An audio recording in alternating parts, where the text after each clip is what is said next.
अयोध्या से हमारे साथ जुड़े जनाब अमीश द्विवेदी जी को। बहुत अच्छे कवि हैं, बहुत अच्छे साहित्यकार हैं।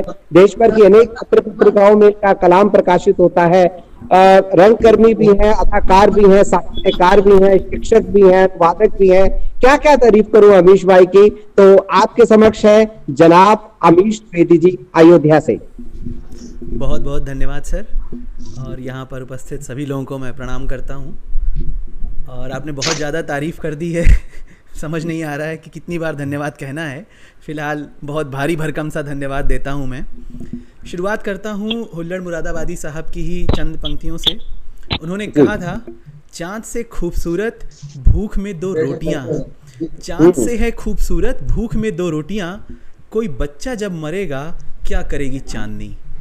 क्या बात है, क्या बात है। ये जो व्यंग इन्होंने लिखा है, बस कुछ ऐसे ही भावों को अपने मन में ले करके एक बार किसी काम से एक बस्ती में गया था।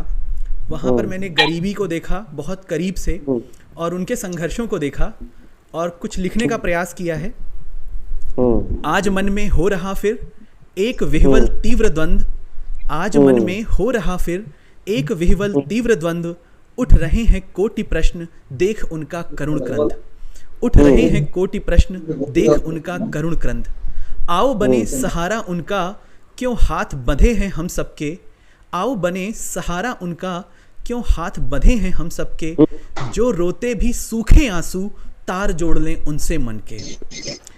दुख है मुझको देख रहा मैं भारत की करुणा के चित्र, दुख है मुझको देख रहा मैं भारत की करुणा के चित्र, कृषकाई कुछ भूखे बिलखे बिन कपड़ों के जीव विचित्र, कृषकाई कुछ भूखे बिलखे बिन कपड़ों के जीव विचित्र, कुछ के घर में एक ही बर्तन कुछ बिन बर्तन ही होते हैं, कुछ के घर में एक ही बर्तन कुछ बिन बर्तन ही होते हैं, हाथ फैलाकर पूरे दिन वे मांग मांग कर रोते हैं। कुछ के सर पत्तों की छत है कुछ बोरी ओढ़ के सोते हैं, कड़ाके की ठंड होती है, बहुतों को नहीं नसीब हो पाता है कुछ भी ओढ़ने के लिए, खुला आसमान ही उनकी चादर है, खुला आसमान ही उनकी रजाई है। कुछ के सर पत्तों की छत है कुछ बोरी ओढ़ के सोते हैं, और वे तो सोना भूल गए हैं जो कल से भूखे होते हैं। हम लोग कहानियों में सुनते आए हैं, कविताओं में सुनते आए हैं, किताबों में पढ़ते आए हैं कि सोने की चिड़िया हमारे देश को कहा गया है। फिलहाल हमारी 2-3 पीढ़ियों ने तो उसको सोने की चिड़िया के रूप में तो नहीं देखा, पर प्रयास जारी है कि कभी ना कभी तो जो कल्पना थी या जो वास्तविकता थी सोने की चिड़िया की, उसको हम साकार करेंगे। लेकिन आज इस सोने की चिड़िया के जो पंख, जो इनकी क्षति हुई है, उस पे 4 पंक्तियां लिखकर इस कविता को समाप्त करूंगा। इन लोगों को देख पास से मेरी आंखें भर आईं, इन लोगों को देख पास से मेरी आंखें भर आईं, आंस पोंछ कर पूछा मैंने, कब देखेगा ईश्वर तू भी जर्जर पंखों वाली बुढ़िया इस सोन चिड़ैया की सच्चाई, कब देखेगा ईश्वर तू भी जर्जर पंखों वाली बुढ़िया इस सोन चिड़ैया की सच्चाई। और अब मैं कुछ एक और मुक्तक सुनाना चाहूँगा जो बदलते हुए ज़माने के ऊपर मैंने लिखने की कोशिश की है कि ढबढबाई आँखों से मैं बदलते ज़माने की तस्वीर देखता हूँ, ढबढबाई आँखों से मैं बदलते ज़माने की तस्वीर देखता हूँ, किस तरह हवाओं ने दर्द को दिल से लगा लिया, किस तरह मुकम्मल है धड़कन चोटों के साथ, मैं देखता हूँ हर रोज़ बेचैनी की भीड़, भीड़ में तैरती मायूसी की पीर देखता हूँ, मैं बदलते ज़माने की तस्वीर देखता हूँ।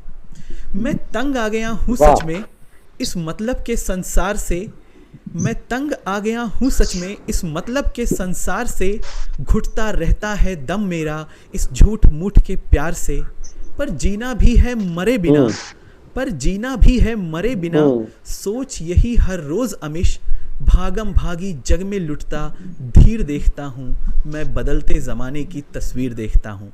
अंतिम मुक्तक के साथ मैं वाणी को विराम दूंगा।